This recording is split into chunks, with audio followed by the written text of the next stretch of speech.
prepare everybody to have your minds blown this week because Jay and I were joined by two folks who know as much about beer as anybody in the Denver metro area. Not necessarily about making beer, but about drinking it. Sam Lyle, also known as Sam Sly, who's been on the show previously, joined us along with Mike Trinidad. Sam is head of Beer and Loathing. Mike, head up of Downtown Craft. I don't want to give away their secrets because this was a really, really fun interview. And to be honest, we cannot wait to be able to have beers in person with these two. We covered a lot of ground. I think it was a really honest conversation about craft beer, not just in Colorado, but across the country. And also just craft spirits, craft food, everything. We had a blast talking to these guys. We hope you'll enjoy it.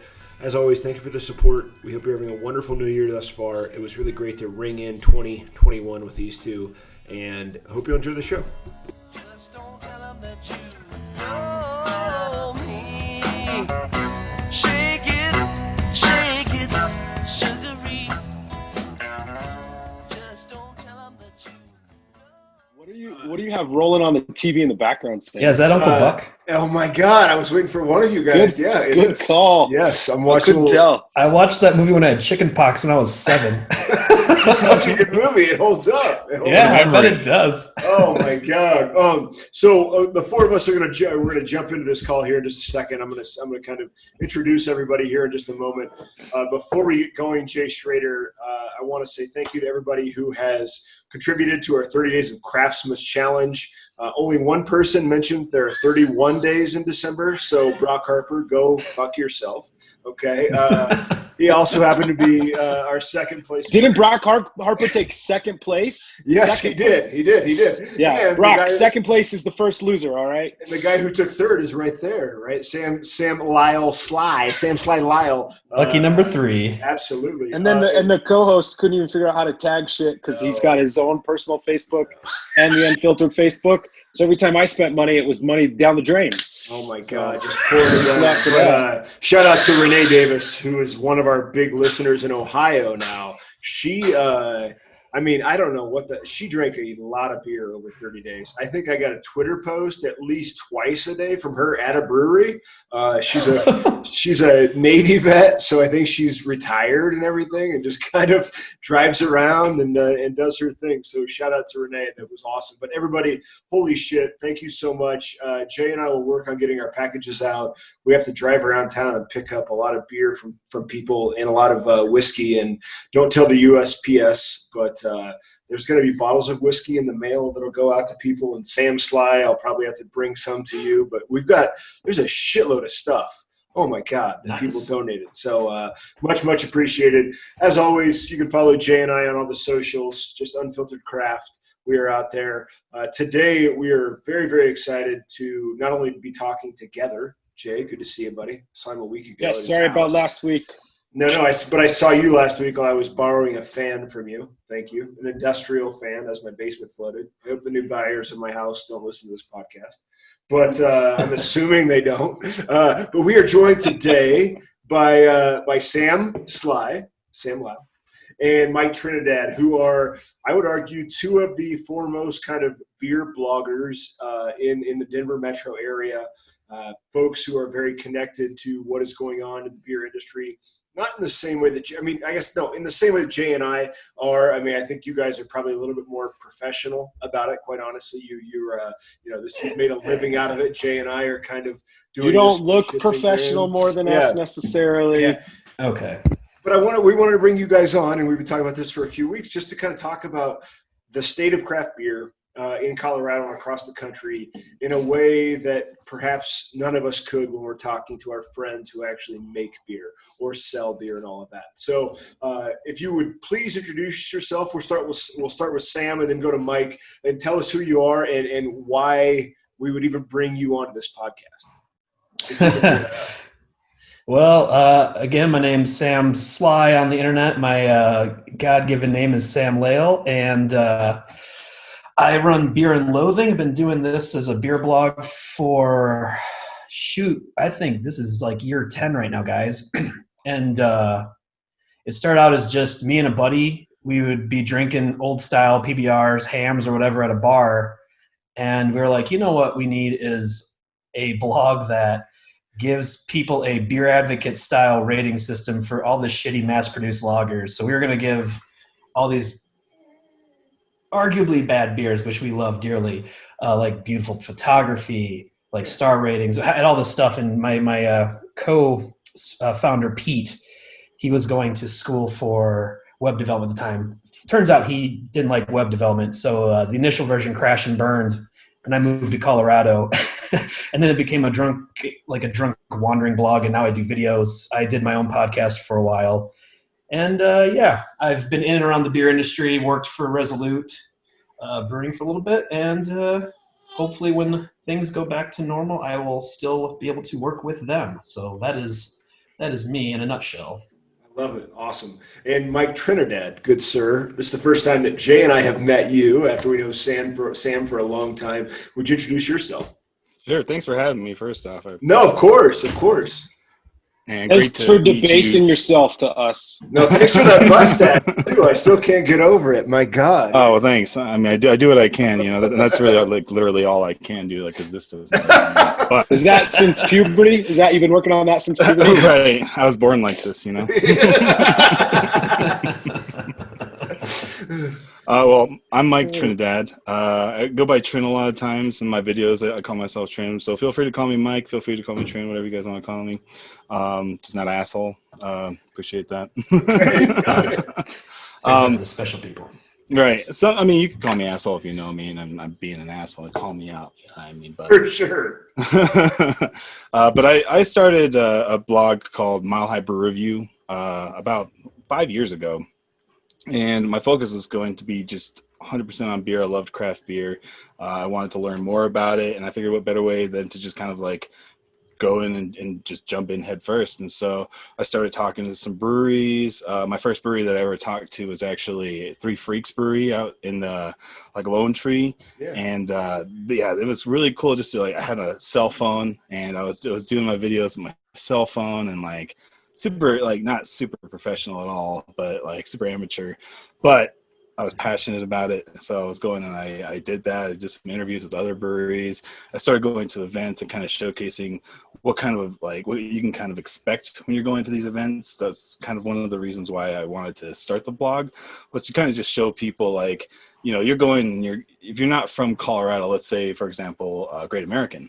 You don't know what Great American really is like if you've never really been to it. And it's a lot of money if you're trying to go out and do like a travel thing and figure out what exactly it is. A lot of beer, everybody knows that, but there's other stuff. There's paired, there's a whole bunch of other things that are there that you can kind of check out as well. And so I kind of showcase that to those people and kind of give them an idea of what they can expect, why they should go to an event or to a city or to a brewery, and just kind of showcase, what makes them different, what makes them unique. And so I did Mile High Beer Review for a while, and then I kind of expanded it to Downtown Craft. And Downtown Craft is basically the same thing, but I talk to restaurants, and I talk to other local businesses that are, craft oriented and centered in, making either handcrafted things or, delicious food or delicious beers or ciders or whatever it is, just trying to help support local, So to kind of keep it on you then, Mike, I guess let's just jump into it. What has not simply been your experience since March, but those that you're talking to? What if you could summarize 3, 4, 5 points that you have taken from the beginning of COVID to now? What have you learned, I guess, is what we're saying. Well, I think I've learned that the breweries that are really doing well have adjusted how their business models worked. Yeah. And the people who I know a lot of times places didn't sell to-go beer, you know what I mean? And in the past couple of months, you've had to do that, you know what I mean? And otherwise, you're not really able to do anything. And so seeing all of the industry kind of adjust and start doing the takeout stuff. There's those businesses that do the beer delivery, like having them kind of flourish during that time because they're helping out the breweries to get their beers to people while staying safe during COVID outbreak right now. And so I think that's very inspiring to see that from these breweries, just kind of keeping on their toes and just kind of adjusting and being agile when they can. And then just how different it is really when it comes to like beer. Like it's just not the same when you're going to a brewery now as a consumer. Like I remember I met up with Sam and Andrew and a couple of other people just to have a beer, you know what I mean, and hang out. That was a couple of months. Oh God, like 3 months ago. Yeah. All shaky. Yeah. Yeah.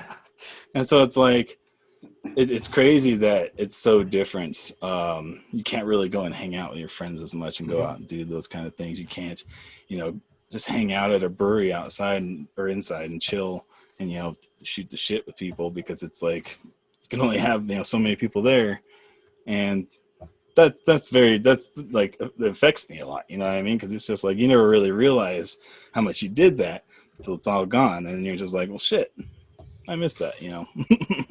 It's a sad feeling walking into a brewery right now and seeing tables and chairs stacked up and pushed out of the way, and I mean cleaning fucking supplies everywhere, and you just talk to these people, these breweries and these owners, and God bless them, man. They are so happy. They're so excited to still be open, and they're doing everything they can to make whatever experience we're having in their brewery, whether it's a 5-minute pickup or a 15-minute chat while they fill some growlers for you. But fuck, man, it is depressing to walk into these business establishments where, like you said, Trent, I mean, they were fabric of our lives 10 months ago now. I think that sorry. No. I mean, Sam, you can jump in here too, because we haven't even chimed in with you, but just kind of Jay and I having talked to enough breweries over the last, I would say, 6 months, it sure feels like, and Trent, you can go against this, you can agree, breweries seem to be more prepared to get through this than restaurants, simply because of the overhead.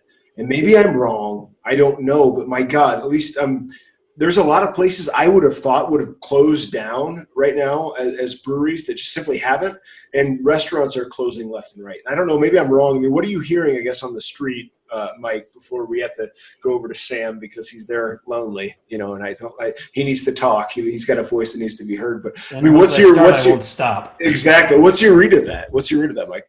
I think that restaurants honestly have it just as bad as breweries right now. Okay. The thing with breweries is that I feel like everybody has it bad in a different way, right? Yeah. Like restaurants, like nobody really wants to sit outside and have a meal. You know what I mean? Like, especially if it's dinner, like if it's cold, like nobody's going to sit outside. Your food gets cold like that. You know what I mean? A beer, people will have a beer outside. You know what I mean? In the cold, they'll just wear their jackets and complain about it. You know what I mean? But they'll enjoy it. They'll have a beer over there. So where it gets the breweries is like when they have to have the food thing. And when they were like sitting there saying for a couple weeks, I think it was a week or so or something like that, they were saying you had to have a restaurant that was like attached to you basically to be open. Yeah. And like that kind of stuff is what's killing the breweries, and not being able to have people, like the spaces, I guess, is really also a thing that's really killing both of the industries. I think like if you don't have a space outside right now, like what are you doing? You know what I mean? And those are the places that's like you can you plan for that. Like how could you have planned for something like what's going on right now like that? So I think Jay and I have talked about this a lot on the show with guests. It's that in the ways that maybe our dads or our uncles would go to a bar and shoot pool. The brewery for us, and for people like the four of us, is our third space. It's that space that we go to, and you grab some tacos from the food truck, or you shoot some skee ball, something like that. And that's gone, right? We don't have that third space. And so we're kind of stuck in this really, really weird situation where we don't have this place to go. We're kind of, I don't want to say stuck home with our families or anything like this, but I mean, it's a really weird situation. I think we've taken for granted, I suppose, for all of these years that we've been drinking beer. But I want to throw back to Sam real quick. Sam, knowing that you were at Resolute as everything unfolded, and having seen you a few months ago when you were still there and slinging beers across the table, just kind of what I guess during that time, what did you take from the beer consumer, I guess? I took that. Really, the overarching thing I was going to say from the get-go was the sense of community was still really, really strong for craft brewers. The the ability for people to have like a fan-like following for a brewery very much showed. You know, we saw as many of our usual like regulars, even when we were selling only to-go beer, Yeah. they were coming through and coming and trying to support us as much as they could, knowing, you know, I got furloughed for a month before the PPP loans came through and I was able to go back. And, you know, we saw a lot of the people that we like to see coming in and supporting, and even people that we didn't know. They just were going around to try and find whatever breweries are in their neighborhoods and going and buying, you know, crowlers or whatever we had available to go to try and support us. So I saw a huge outpouring of just that community, that fandom, and that appreciation for craft beer. And you know, it's definitely still saw some of the assholes that came in and clearly were still in 2010, not knowing any idea where they were without any of the proper gear to come into the place, and then they get pissed at us when we said you can't come in.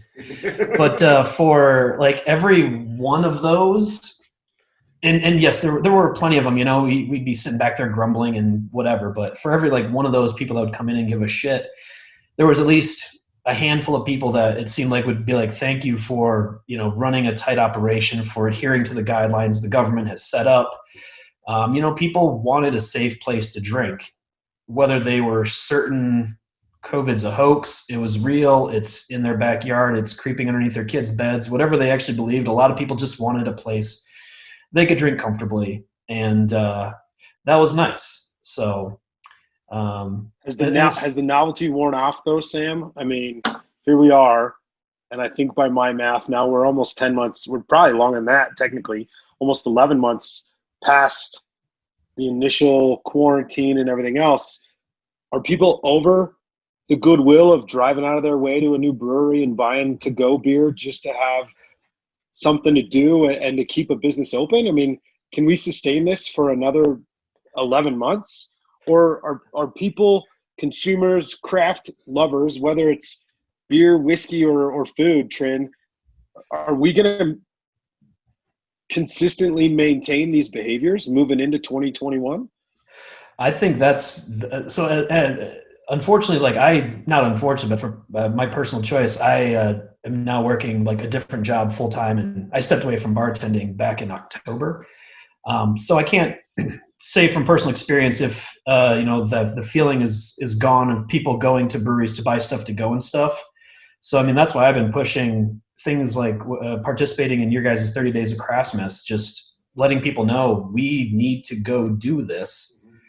Otherwise, to your point, a lot of these breweries and places that we want to be there are not going to be there. I mean, even if it's going to a restaurant, going back to kind of the original question to Mike, we need to go and buy some takeout, or, you know, sit outside underneath a heat lamp with a big ass coat on and eat a meal somewhere. We got to do something, or these places are going to be gone. And at this point, without any other intervention from our leadership, it's kind of up to us, the consumers, to prop these places up for as long as we can. So I might have gone away from the original question, but mostly, like, I think the novelty is there in the right people, but the overarching like feeling, we got to remind people are burnt out. You know, the whole speak of pandemic burnout, I feel like, is happening very hard right now. Yeah, I actually, I think you make a good point. Reminders are huge. And to that end, I just want to throw out there too, I saw something very interesting on one of the socials late last week or maybe over the weekend that I think actually came to me second or third hand from Laura over at Factotum. But a lot of people go sober for the month of January to kind of clean up and dry out after a lot of heavy drinking in December and the holidays. And this person, I can't remember who it was, pointed out that January is like the single hardest month for most of your breweries and distilleries anyway. So why go sober? Drink more is what they're saying. So I think those reminders are good. I still think pandemic fatigue, quarantine fatigue is probably a legit thing. And I, for one, am experience it like 8 times a day. So Same. I don't know. You're not alone there. Mike, what's your read on this? Well, I want to throw it over to Mike real quick because I know that what he writes about and what he covers is probably more kind of extensive than what Jay and I do. What's your read on what people are doing in terms of food consumption? Are they going to that one-off Frank Bonanno restaurant versus a Chili's? Are they willing to spend that extra money? We try to get something like Indian food from a restaurant once or twice a week rather than just Chipotle. Are you seeing more of that? Am I living in a bubble? Like, what's your read of that being where you are in terms of the Metroplex and who you're talking to? Well, so I've talked to a couple of restaurants, kind of like I live in Aurora. Okay. And so like I've talked to a couple places in Parker and how they were doing and kind of in this area too. And from what I've heard, like they're very, very much like breweries in that they've got, like Sam was saying, staunch supporters who are constantly going there, who are constantly supporting them and buying stuff from them. But there are other ones who don't quite have that established base. And the new places that are opening up are also worried about how things are going when it comes to, are we going to have, people to come in? Are we going to have to, when is all this going to change? You know what I mean? I'm trying to stay ahead of it. So I think, like, personally, I have been this last year spending more money eating out places and trying new places that are local than ever before. And like, I was laid off and I was still doing it, you know what I mean, with unemployment, because like I still wanted those places to be there. So one of my favorite places of all time was Euro's Place. I don't know if you guys ever heard of Euro's Place. Yeah. And that place was so damn good. And they shut down before the pandemic, you know what I mean? And so like I had that feeling of losing one of my favorite all-time restaurants before all this even happened. And so going into it, I was like, I am going to do everything I can to keep the restaurants that I really like funded myself if I can, you know what I mean? And so like I lived downtown at the time, and I would get Spice Room. I don't know if you guys have ever been to Spice Room. It's a delicious Indian food place. Okay. Might be the best. I would say it's the best in Denver. Okay. I would go there, and I would get like Indian there you food go, people. twice a week. Call them tomorrow as soon as you hear this Expert. post. Right. Dial it up. Yes. Do it. Do it. I'm telling you, like tandoori wings, amazing. But yeah, so I would go there and I'd order from Postmates so I could, help them tip, the drivers who were also in need of assistance in trying to make it, you know what I mean? And I would go to Owlbear and try and buy stuff from Owlbear when they opened up during this whole thing. So it's just like my favorite spots that I really, really, really like. Those are the ones that I'm kind of like putting all my money into. Same goes for breweries too. So I think that's Sam hit it right on the head when he was saying that, because like you don't want to lose those places, and so you want to do whatever you can. Jay, I don't get to ask you questions very often, but I think it's pertinent to our conversation. As a business banker, what's your read of everything that's going on as we move into 2021? Oh man, that's a loaded question, frankly.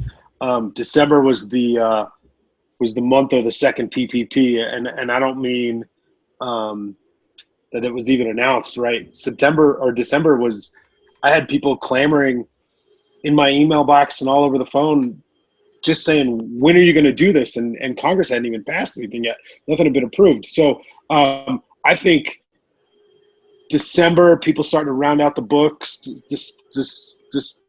I can't talk. Depending on the business, they knew they were heading into a decline, and they were already mentally preparing that they needed to borrow more emergency money.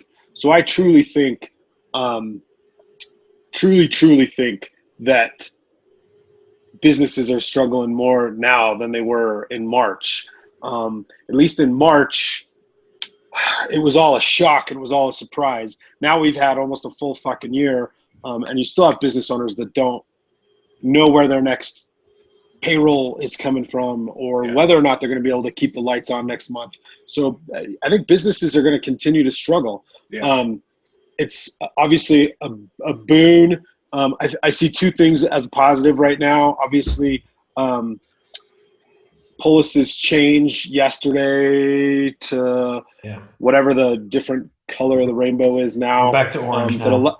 Back to orange. I can't keep up with the colors. Putting people in at 25% is a good thing. What I thought actually was better than that, frankly, depending on who you talk to, was the 5-star rating for certain counties, which we experienced up here in Summit before the orange level return yesterday.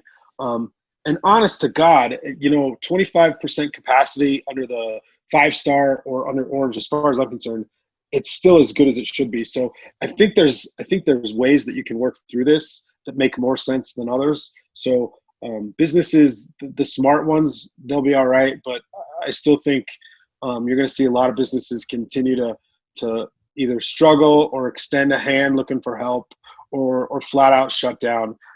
There's the spot in Fort Collins too that I've been kind of with a morbid fascination tracking out of the corner of my eye that was supposed to shut down 2 weeks ago, and then just a plea to the community. They raised a ton of money to keep their doors open. And I apologize, the name escapes me mentally right now, but that's a huge thing in my opinion for a business owner to be able to say, hey, we need help. We're a place where everybody gathers. Now it's going to take more than a cup of coffee and a donut. We really need $100 or $1,000 or whatever. That's huge. But not every owner is able to do that. Not every owner is going to be willing to do that. So I think we're going to see continue to see a lot of bad things happen, at least through the first quarter, unfortunately. It sure seems that we keep, since we started doing these interviews remotely at the end of March into April, everybody was it's going to get bad. It's going to get bad. It's going to get bad. And for breweries, it's not great, but it's allowed a lot of places like Locavore opened up yesterday, and they had some folks in, and Resolute, I know the same, I'm sure, and Lone Tree Beer Company, a brewing company. So I mean that's a plus, but I think Jay, you're right. This, in Colorado where we are, and I think a lot of the country, these are the hard months. It's January, February, March. And if you can't open up and get some people who are buying your beer, eating your food over the counter, it's going to get really, really dicey. But I think, to go back to what Mike said and what Jay said, it sucks that we're the ones who have to, bear the burden of this, the consumer.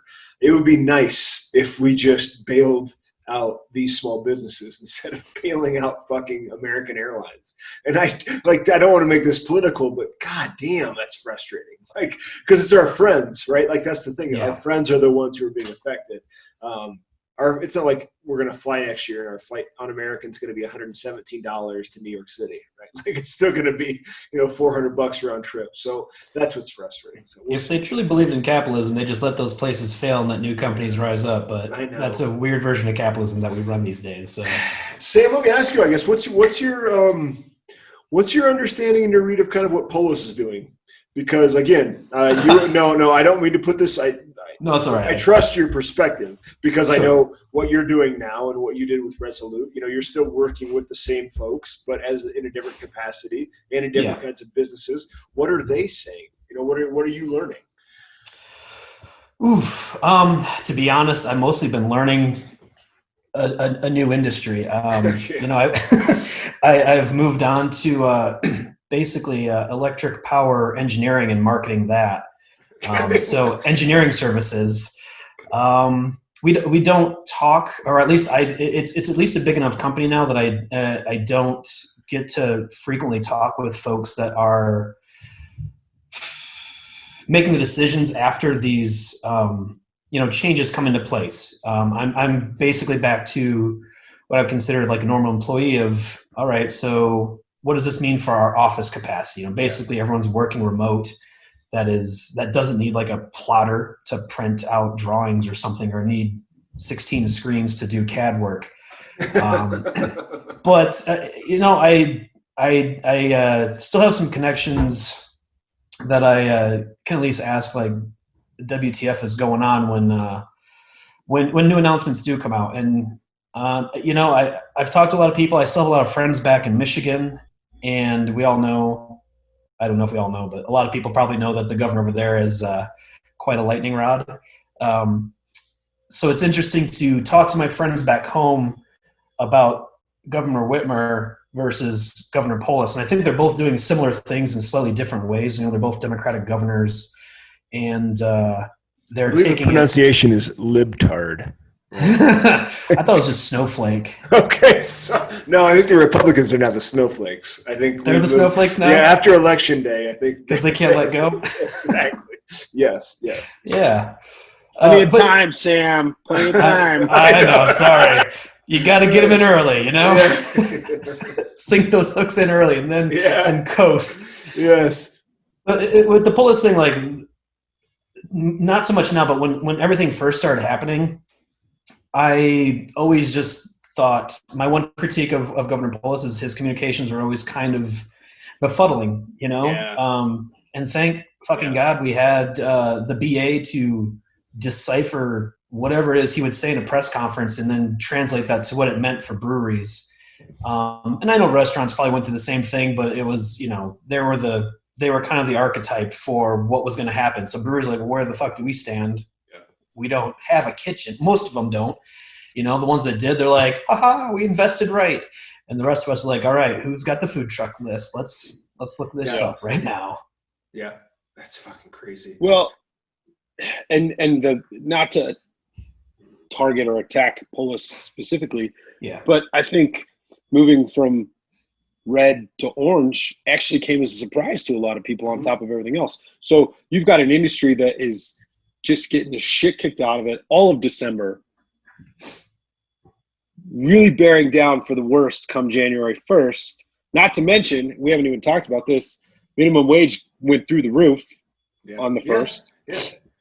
But then all of a sudden, Polis starts hinting at shit last week that everybody from the Department of Health is like, this doesn't really make sense. This doesn't jive with what we've been saying and what we've been hearing and the results that we've been seeing. So it's not just, I think, to your point, Sam, a translation specific to brewers. Polis and the messaging is a disaster. Like, his communication style across the board is just so unpredictable. And I think he's trying to be supportive of businesses, but at the same time, doesn't seem to have a clear idea or direction on where he's going. Yeah, as like a marketer, and that'd be my profession. That's always been my big grievance. Is I feel like his communication style, his PR style, for this instance at least, has been a little cloudy. To put it's not just the mask either, right? It's right. We're not. It's not just the mask. It's muffled, but it's him. Yeah. I don't want to make excuses for him, and I'm not here to do that, and I'm not here to defend him. But I think across the board and across the country, what this has shown is there is a massive difference between big E economy or big E economics and small E economics. I mean, it's just, oh my God, my 401k is doing great this year, but half my friends have lost their business. You know what I mean? Like, that's what's so fucked up. Like, we are in, at least, you guys, I'm privileged. Honestly, I got a full-time job and as a college professor, all of that. Like, I don't have to worry about it. I also, if I owned a business, my God, even like, again, to go back to Frank Bonanno, I know that dude's sweating a little bit. Like, he's like, there's a lot of places that are closing down that he owns. Like, that's, or on the verge. And that's a little bit scary. And I think that's one of those things that this particular pandemic and this particular year and a half that we're going through has really shined a light on, or shown a light on, is the discrepancies between those different versions of the economy and those different versions of capitalism. And I think, Sam, you pointed it out, not to be too critical theory-esque, but I think we really, really have shown the weaknesses of capitalism, and I don't know if it's going to get fixed, but I guess we'll see in Britain as Brexit has officially happened, right? Yeah, it's going to start. The island's going to start floating away. Brexit plus, didn't they just lock down the whole country? For they did. I mean, Jesus, Boris Johnson must not be worried about any kind of re-election issues coming up anytime soon. No, I think that ship has sailed. Let's move. Let's close this up. We got a little bit of time here, but I want to end on a positive note. Mike, bring it back to you. What are some of the most creative things that you've seen since March from restaurants, from breweries, from coffee shops, what have you, from anybody who does craft that is really, really awesome? I love the packages that people have started to do. I know restaurants when it very first started, they would have a bunch of I don't know if you guys have ever heard of Mod Market, but they had all these ingredients, and so they would do these, and it's hard to find ingredients for food inside of the grocery stores. So they had these baskets of food that they would sell. It was basically their ingredients that they're going to use, and so they would sell those to people as just a grocery basket. So I thought that was pretty innovative way of kind of making sure your supplies didn't rot, you know what I mean? Yeah. You could still get something out of it, and people still needed that stuff. They just couldn't find it at a Walmart or King Soopers or whatever your grocery store's name is. And so I think that was really innovative, and I know that I'm sure that a lot of other places did things like that, just kind of package deals. I know that when Hapa Sushi and some other places did cocktail deals where they would put cocktails in jars and they would sell those out. I think that was pretty innovative. Is that where you did those sake bombs from? Yes. Nice. Yes. So it was cool. I don't know. Something about buying booze in a jar is just satisfying. So I really enjoyed that. And then I grew up in Iowa. That's just normal. That's how they made and consumed. Exactly. Okay, that's one. Is that what else? Anything else you saw? Yeah, I think that just everybody's resilience to kind of shift to more online type stuff, doing Zoom calls and doing constant videos about what they're doing and things like that. I feel like marketing as a whole is kind of increased across the board when it comes to breweries, and I think that's great. You know what I mean? I feel like a lot of breweries didn't really do as much as they could marketing, and then now this has kind of forced them to kind of push everything out and kind of make their own styles and be okay, this is our brand now. Let's push that and sell that and try and get people in here that way. So I just feel like there's a couple breweries that I've seen that have just their style is very, very unique, and they're just pushing cool things, cool videos. Something Brewery does a lot of really cool videos. Resolute, you guys do a lot of cool videos, and I love video stuff. So anytime I see a cool video, I'm yeah, that's badass. More breweries need to do that stuff. So, and it doesn't. If you didn't have an online presence going into 2020, you sure as shit needed one coming out of it. That's kind of the main takeaway there that I would echo. And nobody gives a fuck about that square picture of your beer can either. I don't know, maybe that's just me, but I'm nobody cares. Yeah, exactly. Yeah. Get creative, get creative. Yeah. Sam, you don't get an answer yet. I'm going to throw it to Jay. We're going to mix it up. Jay, what have you seen as we kind of close up 2020 a week into it already? But what's impressed you? I was being a little negative Nancy earlier, I think, kind of devil's advocate, thinking that people are going to get a little tired of all this, but frankly, I ate out and drank out more between Thanksgiving and today than I have in probably 10 months. And every time I did it, the weather was shitty. It got cold. Something happened. Our kids would start crying. I mean, every fucking time I would look at my wife and say, we're not doing this again. And 2 or 3 days later, we did it again. So, I'm surprised really at how great or how horrible my short-term memory is. And I mean, whether it's just the simple fact that my kid loves XYZ food truck that just happens to be at ABC Brewery every other Sunday and we just happen to find ourselves there,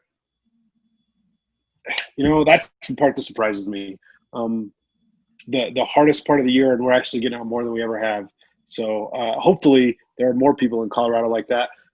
My wife hates my new down pants, but I swear to God, they're going to come in handy at Green Mountain next month when it's fucking 8 degrees outside and they're making me sit on the patio again because we go from orange to red to purple.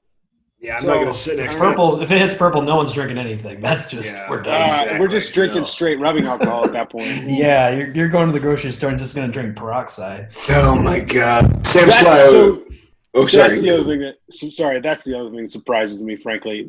The simple fact that grocery stores, Target, whatever, are allowed to operate business as usual. Yeah. And this has been my most common complaint from the very beginning. You've got fucking families of 5, 6, 8 people at a time roaming the halls at King Soopers like it's a carnival, but we're not allowed to sit down and have a beer and a burger inside a restaurant. That is total bullshit to me, frankly. So there's my rant. Positive note. I'll let it go. Positive note. I look behind you. You've got a wonderful mural. You got a nice picture. It's a beautiful painting. I snuck away, man. I can do that. Not everybody can. Oh, that's true. That's true. Sam, what are your highlights? What are the good things you've seen? I'm going to stick with, as far as good is, the banding together of a community of people that want to see these small businesses survive. Creatively wise, I'm with Mike. Those like bundle deals are pretty awesome, and I am glad a lot of breweries, in trying times, were able to both flip their business model and lean so hard on marketing. And as a professor of the art form, if you will, I'm sure you've enjoyed watching how some of these businesses have taken to it. Because shit, dude, I graduated 15 years ago from college now, so yeah. I've seen marketing thrown to the back burner. I've been the item on a budget that's been cut. I know how marketing gets treated sometimes, and I just put a big ass Facebook post up about I'm trying to not look at like 1 year as a defining part of anyone's lives, but there's parts in it that change your trajectory, blah, blah, blah, all that uplifting bullshit. But really, it's nice to see that for once my profession is really being leaned on to get people through it, and hopefully people recognize that effort and reward these companies that are pushing so hard to make themselves known in a crowded space already. I mean, Colorado was crowded as hell. It's been, elbow to elbow for as long as I've lived here. So I'm just glad to see that. It sucks to see people go, and I know there's been breweries that are struggling and going under, but I'm glad it's not as a windfall as I might have suspected at one point. Really, I think that's my overall positive, is that it's not horrible, and I'm that optimist that it's like, all right, if they've made it this far, hopefully we can keep them going. And like I said, doing like what you guys did with the 30 Days of Craftsmas, just keep reminding people that these businesses need our help. Jay, to your point with the dry January thing, I think my friend Dev, she's also goes by Miss Lupulin. She's going with the hashtag Drink'emDryJanuary. Yeah. That's whose post I saw. Whose post I saw. Awesome. Yeah. And her honestly, I don't know if they're married or just together, but her guy, Josh, I think he was brewing for Locavore. Okay. Maybe now, maybe not. Anyways, long and short is, as someone who's going to be doing dry January after this call, I'm going to be promoting what I see other dry January people saying is go buy merch, gift cards. You can buy bottles and store them. You don't have to buy a pint. You can buy stuff that isn't going to go bad. There are, I'm not going to say a million, but there are several hundred ways you could support a brewery and not actually drink alcohol while doing it. So there it is. Delivery. Send it to other people. Yeah, there you go. Yeah, secret secret drop ship that shit. There you go. Sam J, your turn. Back on what Sam and Jay and Michael said. I think first and foremost, but I mean these were. I've got one that's not this, but seeing marketing and marketing with a purpose. I've preached the gospel of Betsy Lay and Allison, her partner at Lady Justice, several times. But I mean, what they have done since they opened, but really since they opened their new spot, but now over the last 6 months is just amazing. They're doing fantastic work. They're posting. They're able to show, and I think Sam and I have talked about this quite a bit. They're taking content and they're using it for multiple purposes, right? They're not overthinking everything. It's not one of those things that you have to take a billion pictures. No, it's you take one picture and you use it 18 different ways. And what they've done for social justice, and they're continuing to kind of get people to donate and using those proceeds to help women and transgendered folks across the country, especially here in Colorado, is pretty amazing. And they've done it really a lot with their marketing. And I know that Allison is obviously behind that. She's the brains behind marketing a Sticker Giant as well, which really helped us with the SIP Beer Fest. So shout out to them. So that'd be kind of number one. But I think the mixed packs, I mean, every fucking mid-sized brewery that we've talked to, Jay, since March, all they had to do is create a box and be able to fill the box and then put 4 different beers into it, or 3 different beers. It has saved so many people. I mean, just fucking duct tape them together and put them on the shelf. Tivoli, right? Like, I mean, I'm not blowing smoke up their ass, but like, Tivoli. But if you go to look at Odell, like they can't keep their mixed packs on the fucking counter. New Belgium, I know that's not a craft brewery or anything like that, but even Bootstrap did it. Bootstrap did it. Yes, I mean, like that Ska's got a mixed pack. Ska's got one. Like, if you can just figure out a way to print a box and put different beers in there, I think that, to go back to what all 3 of you guys have said, give that as a gift to somebody who has been drinking Coors Light or Coors Original for their entire life. They're going to find something in that they like. No matter who makes that box, there's going to be something in there. I mean, that's the beauty of this thing. My dad just sent me a picture of Big Grove has a mixed box now in Iowa City, right? But my dad has been a Bud Light drinker or a Busch Light drinker his entire life. Big Grove now has a Pilsner. Now he's hooked, right? It's something as simple as that, and he will, he's willing to spend that extra $2 for a 12-pack of a Big Grove, Pilsner over a Coors Light or a Bud Light or a Busch Light. So I think we can do that as consumers. So it makes me feel good. I don't know if you guys have closing comments. If you do, please do when I ask you to kind of share your socials. But let's give it over to Mike. Mike, where can we find Downtown Craft? Tell us, plug yourself, plug your pluggables, all that stuff. So I would say mostly I'm on YouTube and Instagram. Those are the 2 main outlets. We do have a website, but we are redoing everything right now, so that's going to be going down here soon. So find us on Instagram, Downtown Craft, and on our YouTube page, which is Downtown Craft. We haven't had a lot of videos last month. We kind of took a month off, but we have a good plan coming up for this next year. We got some cool videos. We're kind of going back to the roots of how we started Mile High Brew Review. I'm bringing that back. We're going to start doing some more beer review stuff, so it should be a lot of fun. So yeah, check us out there, and thanks for supporting local. Just keep supporting local is what I would say. Shout out to your videographer and your photographer, because is that your wife? Is that who it is, or is that you? That's me.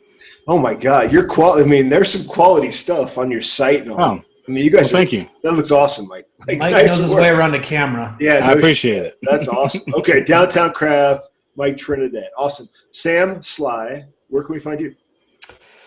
Beer and Loathing, like Guns N' Roses. Beer, letter N, Loathing. Some jerks in Ireland have had that Beer and Loathing URL since 2000 and fucking whenever. So, if you ever need to design a website around a URL, come talk to me. But yeah, actually, similar to Mike, we are revamping our website right now, and previously we were on Facebook a lot, but we're going to YouTube too, partly because of what Mike has taught me. And I need to shout a plug out to something him and I have done on his blog called Wingage, where we eat some wings and stuff. And hopefully we'll have plenty of that when things start resembling the life we once knew.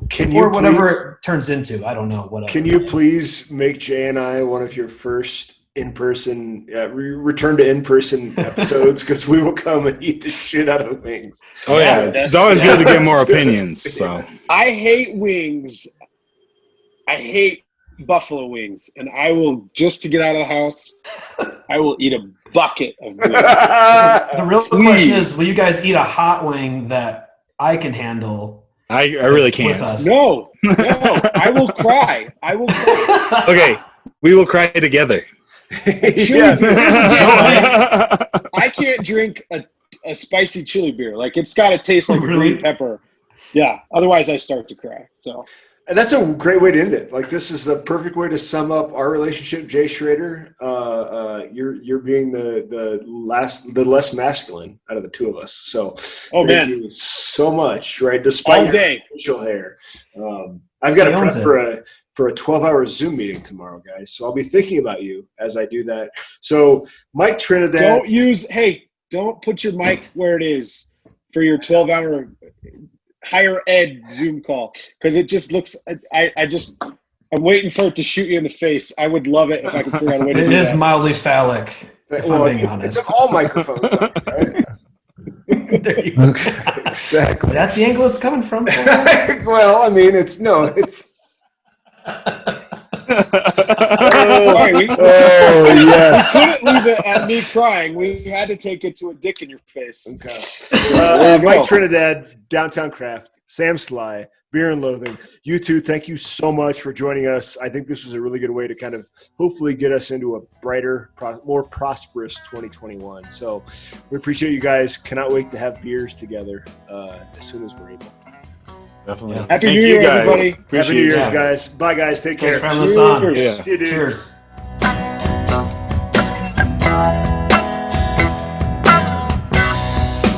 When they come to take